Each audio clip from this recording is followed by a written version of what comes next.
Good morning students. मैंने आपको chapter 4 पहले भी एक्सप्लेन किया था एसएसटी में। आज मैं फिर से दोबारा से इस चैप्टर को एक्सप्लेन कर रही हूँ। ठीक है बच्चों, ध्यान से इस वीडियो को देखेंगे। ठीक है, आइए स्टार्ट करते हैं आपका चैप्टर नंबर 4, जिसका नाम है आवर एनवायरनमेंट। ओके बच्चों, आवर एनवायरनमेंट, आवर मतलब हमारा, एनवायरनमेंट मतलब पर्यावरण। एनवायरनमेंट का अर्थ होता है पर्यावरण। ठीक है बच्चों, हमारा पर्यावरण क्या है? जो हमारे चारों ओर विद्यमान चीज़ें होती हैं, कुछ भी है, जैसे मिट्टी, पानी, जल, जिस चीज़ की ज़रूरत हमें ज़िंदा रहने के लिए, वो एनवायरनमेंट कहलाता है। एनवायरनमेंट का हिंदी मीनिंग होता है पर्यावरण।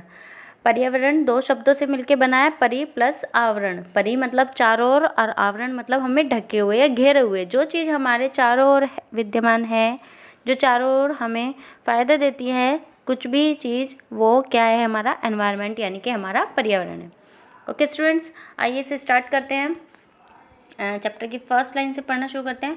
Plants and water, plants, animal, land, water, air, जो ये सब चीज़ें हैं, ETC मेक्स आवर एनवायरनमेंट, ही हमारे एनवायरनमेंट को बनाती हैं, हमारे पर्यावरण को बनाती हैं। मैंने आपको बताया our environment provides us food, shelter, clothes and fulfils all our other needs. जो हमारा एनवायरनमेंट है वो हमें प्रोवाइड मतलब देता है, क्या प्रदान करता है?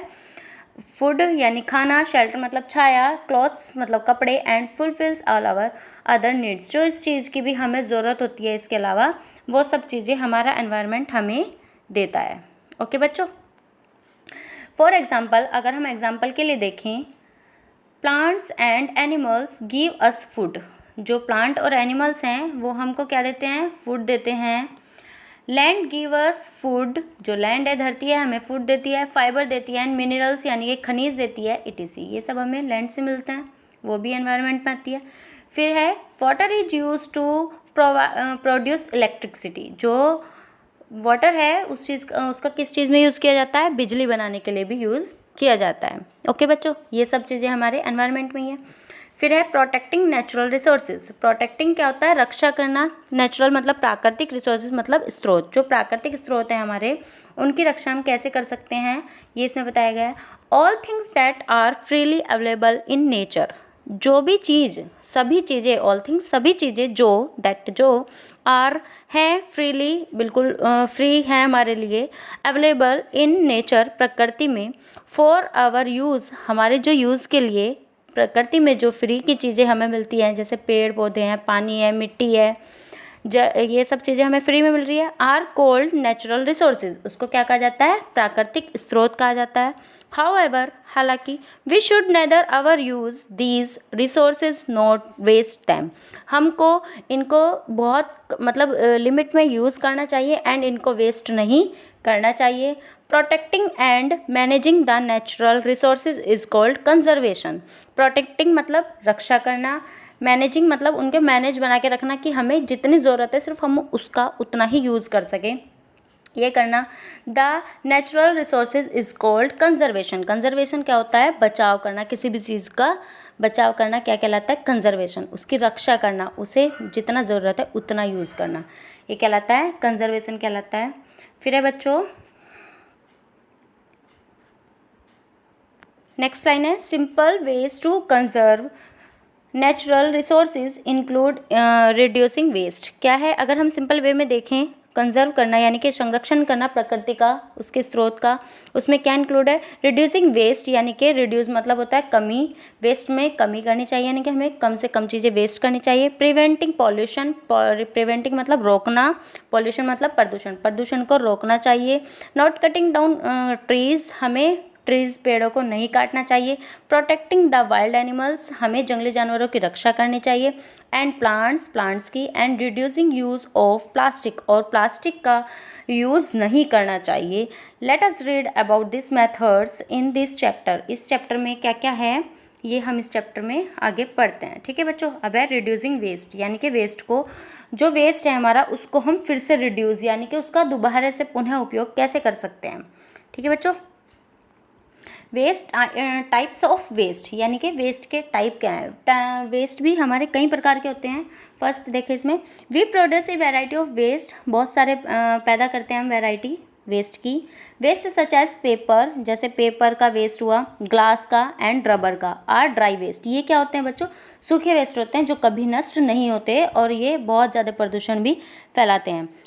और दूसरे वेस्ट होते हैं वेजिटेबल्स एंड फ्रूट पील्स, जो सब्जियों के और फ्रूट्स के यानी कि फलों के छिलक होते हैं। लेफ्ट ओवर फूड, बचा हुआ खाना। यूज टू लीव्स, जो हम चाय की पत्ती बाद में यूज़ करते हैं वो। ETC आर वेट वेस्ट, वे क्या कहलाते हैं, वेट वेस्ट यानी कि गीले वेस्ट कहलाते हैं। Non functional televisions, cameras, mobiles phone, ETC are e waste, ये क्या कहलाते हैं बच्चों, ई वेस्ट कहलाते हैं। ये इलेक्ट्रॉनिक वेस्ट होते हैं, ये इलेक्ट्रॉनिक वेस्ट होते हैं कि मान लिया हमारा कंप्यूटर टीवी ये सब ख़राब हो गया तो हम क्या करते हैं, इनको फेंक देते हैं और इनसे प्रदूषण बहुत ज़्यादा फैलता है। फिर है नेक्स्ट है medicine and other such things as are poisonous waste, ये क्या है, जहरीले वेस्ट होते हैं। जो पेंट्स, केमिकल्स और मेडिसिन से जो वेस्ट होता है बच्चों, वो बहुत ज़्यादा जहरीला होता है। ठीक है, फिर है all types of waste can be categorised into biodegradable waste और नॉन बायोडिग्रेडेबल वेस्ट। अब आगे हम क्या पढ़ते हैं, इसमें जो भी वेस्ट है, ड्राई वेस्ट और वेट वेस्ट, ई वेस्ट, पॉइजन वेस्ट, ये हमने पढ़े हैं सारे। लेकिन इसके बाद भी अगर हम देखें तो वेस्ट को टू कैटेगरी में बांटा जाता है। कौन कौन सी, बायोडिग्रेडेबल एंड नॉन बायोडिग्रेडेबल। ठीक है, बायोडिग्रेडेबल क्या होता है, जैविक, जिनका कि हम पुनः यूज़ कर सकते हैं। एंड नॉन बायोडिग्रेडेबल क्या होता है, अजैविक, जिनका कि हम दोबारा से यूज़ नहीं कर सकते और जो हमारे पर्यावरण के लिए बहुत हानिकारक होते हैं, वो होते हैं नॉन बायोडिग्रेडेबल वेस्ट। ओके बच्चों, इसमें है waste such as rotten fruits, dry leaves, flowers, used paper, ETC that are obtained from nature. वे क्या होते हैं, जो ऐसे वेस्ट होते हैं जैसे फ्रूट्स के या फिर सूखे छिलके के, ये क्या होते हैं, rot easily and get mixed back into the soil. ये क्या होते हैं, जब ये ख़राब हो जाते हैं यानी गल सड़ जाते हैं, क्या होता है इनमें, ये मिक्स हो जाते हैं अच्छे से मिट्टी में वेस्ट होने के बाद अच्छे से मिक्स हो जाते हैं। Such waste is called biodegradable, इनको क्या कहते हैं, बायोडिग्रेडेबल यानी कि जैविक, क्योंकि इनसे जो वेस्ट होता है वो खाद में मिल जाता है बच्चों, खाद बहुत अच्छे से हो जाती है। जो हमारे सब्जियों का छिलक हुआ या फिर फ्रूट्स का या बचा हुआ खाना हुआ, ये सब चीज़ें। ठीक है बच्चों, फिर दूसरा है wastage of man made product like plastic that do not rot and do not mix into the soil are called non biodegradable waste। ऐसे वेस्ट जो प्लास्टिक से फैलते हैं और मैन मेड चीज़ें जो मैन ने बनाई है उनसे होते हैं, सबसे ज़्यादा प्लास्टिक हुई, पॉलीथीन हुई, पन्नी हुई, बोतल हुई, इनसे जो वेस्ट होता है वो होता है नॉन बायोडिग्रेडेबल वेस्ट यानी कि अजैविक पदार्थ, जो बच्चों कभी भी मिट्टी में नहीं मिलता है और जो बहुत ज़्यादा प्रदूषण को फैलाता है। देखो बच्चों, आप ये देख भी सकते हो, ये तो है आपका कौन सा है, ये है बायोडिग्रेडेबल, जैसे सब्जियों के छिलक वगैरह, बचा कुचा खाना, ये सब हुआ।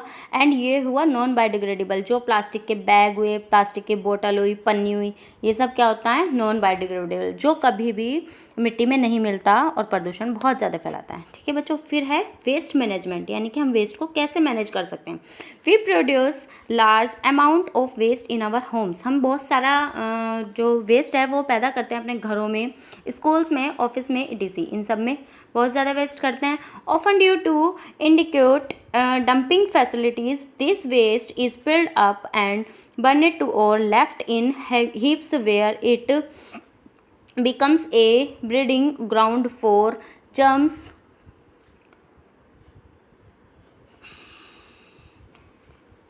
and insect. Both open dumping and burning of waste are harmful for the environment। क्या है बच्चों, ये जो ऐसा कूड़ा होता है, मतलब हमें क्या करना चाहिए, जो भी हम स्कूल में या घरों में जो कूड़ा करकट करते हैं उसको क्या करते हैं, अपर्याप्त रूप में हम क्या कर रहे हैं, डंपिंग यानी कि खुले में ही उसको कूड़े को डाल देते हैं, एंड हमें क्या करना चाहिए, वो कूड़ा एकत्र करके मतलब एकत्र करके एक जगह इकट्ठा करके उसे जला देने से, और left in heaps where it becomes, जहाँ पे इसका ढेर लगा हुआ वहाँ पे a breeding ground for germs and insect. क्या करते हैं, हम बहुत ज़्यादा इकट्ठा कूड़ा कर लेते हैं, यानी कि उस कूड़े का ढेर लगा देते हैं, जिससे कि बहुत सारे जर्म्स और इंसेक्ट पैदा होते हैं। Both open dumping and burning, यानी कि दोनों ही प्रक्रियाएं, डंपिंग होता है बच्चों कूड़े को खुले में डालना, और बर्निंग होता है कूड़े मतलब जो भी कुछ कूड़ा कचरा होता है उसको जलाना। उससे दोनों से ही बहुत ज़्यादा क्या होता है, एनवायरनमेंट दूषित होता है, जर्म्स पैदा होता है। जैसे डंपिंग में खुले में अगर हम कचरा डालेंगे, उस पर मक्खी मच्छर बहुत सारे जानवर आके बैठते हैं, वो गंदगी फैलाते हैं। एंड बर्निंग, अगर हम उसे जलाते हैं वेस्ट को, तो क्या होता है, उससे जो धुआं उठता है उससे एयर पॉल्यूशन होता है। तो दोनों ही both open dumping and burning of waste are harmful for the environment, ये दोनों ही एनवायरनमेंट के लिए हानिकारक हैं। Safe disposal of waste is very important, यानी कि सेफ डिस्पोजल यानी कि हम जो पन्नी वगैरह का इनका यूज़ करते हैं वो एनवायरनमेंट के लिए बहुत ज़्यादा वेस्ट यानी कि बहुत ज़्यादा हानिकारक भी होता है। ठीक है बच्चों, फिर है the best way to manage waste is to follow the 3Rs, यानी कि सबसे अच्छा तरीका है मैनेज रखने के लिए वेस्ट को, वो क्या है, 3Rs। क्या है बच्चों, 3Rs। अब आपको 3Rs का मैं मीनिंग बताऊंगी। इसमें फर्स्ट है रीयूज़, रिड्यूस एंड रिसाइकल। क्या है, रीयूज़, रिड्यूस और रिसाइकल। फर्स्ट जो द रीयूज़ है उसका मीनिंग मैं आपको बता रही हूँ। The first R reuse means to use the waste item for some other purpose. क्या है, रीयूज़ का मतलब होता है पुनः से उपयोग, रीयूज़ का मतलब पुनः उपयोग, यानी कि कोई भी हमारे पास वेस्ट है, कोई भी हमने वेस्ट कर दिया, उसको कूड़े में ना डाल के यानी कि वेस्ट ना करके उसको दोबारा से उपयोग करें। For example we can reuse soft drink cans to plant sapling. जो मान लिया हमने कोई कोल्ड ड्रिंक पी, जो उसकी खाली कैन बची यानी कि बोतल बची, उसका हम दोबारा से यूज़ किस लिए कर सकते हैं, प्लांट सैपलिंग यानी कि प्लांट को लगाने के लिए। अगर हम उसमें पौधे लगाएंगे तो वो प्लास्टिक से गंदा नहीं होगा। तो ये क्या होता है, रीयूज़, यानी कि जो वेस्ट था प्लास्टिक के बोतल, हमने उसका दोबारा से पुनः से उपयोग किया। फिर सेकंड है बच्चों, द सेकंड आर रिड्यूस। जो सेकंड आर रिड्यूस है उसका मीनिंग क्या है बच्चों, favour item so that we create less waste. ऐसे आइटम यूज़ करें कि उससे कम से कम यूज़ हो सके, कम से कम वेस्ट हो सके, सॉरी। ठीक है, हम ऐसी चीज़ों का यूज़ करें। For example we can carry our own cloth bag for shopping rather than bring back our purchases in polythene bags. हम क्या करते हैं, जब हम मार्केट जाते हैं तो हम वहाँ से एक पॉलीथीन बैग ना खरीद के अपना कपड़े का बैग अगर हम घर से लेके जाएं तो उससे प्लास्टिक यानी कि पॉलीथीन पन्नी यूज़ नहीं होगी। तो इससे भी हम प्रदूषण को बचा सकते हैं और वेस्ट कम कर सकते हैं। ओके बच्चों, फिर आता है आपका द थर्ड आर। जो थर्ड आर है उसका मतलब क्या है, रिसाइकल। रिसाइकल होता है बच्चों पुनः चक्रण। क्या होता है, पुनः चक्रण। Means to process the waste items to make new product from them. इसका क्या मतलब है, यानी कि रिसाइकल यानी कि उसका मतलब यह है कि पुनः चक्रण यानी कि हमने कोई भी यूज़ करा तो हम उससे जो हमने यूज़ कर लिया उसका फिर से रीयूज़ हम रिसाइकल कैसे कर सकते हैं, यानी कि उस वेस्ट से ही दोबारा से क्या चीज़ ऐसी नई तैयार कर सकते हैं, ये होता है रिसाइकल। तो फॉर एग्जांपल अगर हम देखें तो old newspaper are use to make handmade paper. क्या होता है बच्चों, जो ओल्ड न्यूज़पेपर होते हैं, पुराने न्यूज़पेपर जो हमारे होते हैं, हम उसका किस चीज़ में यूज़ कर सकते हैं, हैंडमेड पेपर यानी कि मोटे मोटे जो दस्तावेज या गत्ते टाइप के वो मोटे कागज़ जो बनते हैं उनका यूज़, उनको बनाने के लिए यूज़ किसका कर सकते हैं, पुराने जो हमारे न्यूज़पेपर है उनका। ओके बच्चों, ये हुआ, यानी कि आपको तीनों आर यूज़ समझ में आए। फर्स्ट आर का मतलब था क्या था, रीयूज़, एंड सेकंड का क्या था, रिड्यूस, और थर्ड का क्या है, रिसाइकल। अगर हम तीनों आर का यूज़ सही करते हैं तो हम एनवायरनमेंट को अपने अच्छे से बचा सकते हैं। ठीक है बच्चों, फिर है आगे है आपका कंपोस्टिंग। कंपोस्टिंग क्या होता है बच्चों, कंपोस्टिंग का मीनिंग होता है खाद, जो कि पौधों जंतु मतलब कृषि के लिए बहुत ज़्यादा ज़रूरी होती है। ठीक है बच्चों, composting is the natural process of decomposition of organic waste that yield manure, क्या होता है जो कंपोस्टिंग यानी कि खाद क्या होती है? जब भी हम कोई भी प्रकृति के लिए मतलब कृषि के लिए हमें खाद की ज़रूरत पड़ती है। डिकम्पोस्टिंग होता है सड़न, और ऑर्गेनिक वेस्ट यानी कि जब जैविक पदार्थ अभी मैंने बताए हैं, फलों के छिलक, सब्जियों के छिलक, जो ये होते हैं जैविक पदार्थ, जब सड़ जाते हैं तो क्या होता है बच्चों, वो मिट्टी में अच्छे से मिल जाते हैं, और अच्छे से मिलने के बाद उनमें खाद पैदा हो जाती है, जिससे कि हमारी मतलब उपज बहुत अच्छी हो जाती है। ओके बच्चों, ये होता है composting. In this method the kitchen waste, जो किचन का वेस्ट होता है, such as egg shells, left over food, जैसे अंडे के छिलक, एंड लेफ्ट ओवर फूड, जो बचा हुआ खाना, वेजिटेबल्स पील्स, जो सब्जियों के छिलक, etc, ये क्या होते हैं बच्चों?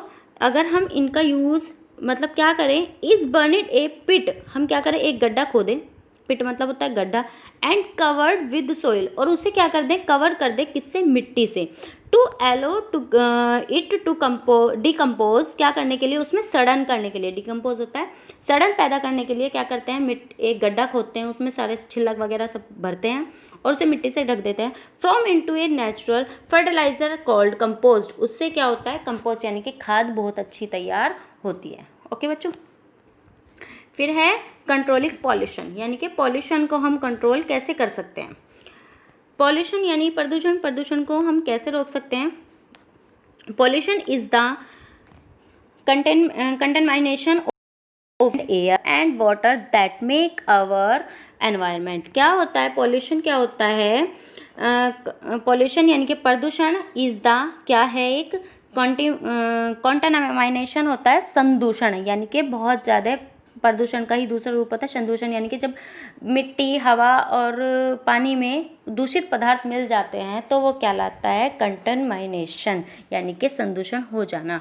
Water that make up our environment, ये हमारे एनवायरनमेंट को बनाते हैं। जब इनमें गंदगी पैदा हो जाती है तो वो कहलाता है कंटामिनेशन। ठीक है बच्चों, इसमें फर्स्ट है land pollution, is pollution of the Earth's land surface by industrial, commercial, domestic and agriculture activities। जो लैंड पॉल्यूशन है यानी कि भूमि प्रदूषण, लैंड मतलब धरती या भूमि प्रदूषण जो है वो एक ऐसा प्रदूषण है जब अर्थ यानी कि धरती का सरफेस, इंडस्ट्रियल, जब भी कोई मतलब मशीन द्वारा या फिर कॉमर्शियल वाणिज्यिक द्वारा, डोमेस्टिक घरों द्वारा, एंड एग्रीकल्चर खेती में जो एक्टिविटीज़ होती है उनके द्वारा जब प्रदूषण बढ़ जाता है तो वो कहलाता है land pollution. Some of the main contribution of land pollution, कुछ लोग योगदान करते हैं लैंड पॉल्यूशन में, जैसे यानी कि लैंड पॉल्यूशन को बहुत ज़्यादा बढ़ाते हैं, जैसे केमिकल एंड न्यूक्लियर प्लांट।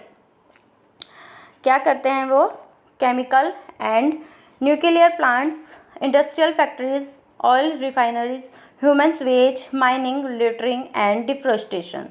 इनमें क्या है, केमिकल का यूज़ करते हैं बहुत ज़्यादा, न्यूक्लियर यानी कि अलग अलग तरह के प्लांट पैदा करते हैं और उनमें अलग अलग तरह की दवाइयाँ यूज़ करते हैं, एंड इंडस्ट्रियल फैक्ट्रीज़, अलग अलग फैक्ट्रीज़ में अलग अलग मशीनों का प्रयोग करते हैं जिससे कूड़ा करकट निकलता है वो मिट्टी में मिल जाता है, एंड ऑयल रिफाइनरीज यानी कि जहाँ पे तेल शुद्धिकरण होता है वहाँ से, ह्यूमन्स वेस्ट जो लोगों द्वारा होता है, एंड माइनिंग जो खनिज माइनिंग होता है खानों द्वारा, यानी कि खनिज को ज़मीन से जब खनिज को खोद के निकाला जाता है खनिज को, लाइटरिंग एंड डिफॉरेस्टेशन होता है वृक्षों को काटना बहुत ज़्यादा, इससे तो सबसे ज़्यादा लैंड पॉल्यूशन होता है, डिफॉरेस्टेशन यानी कि पेड़ों को काटना।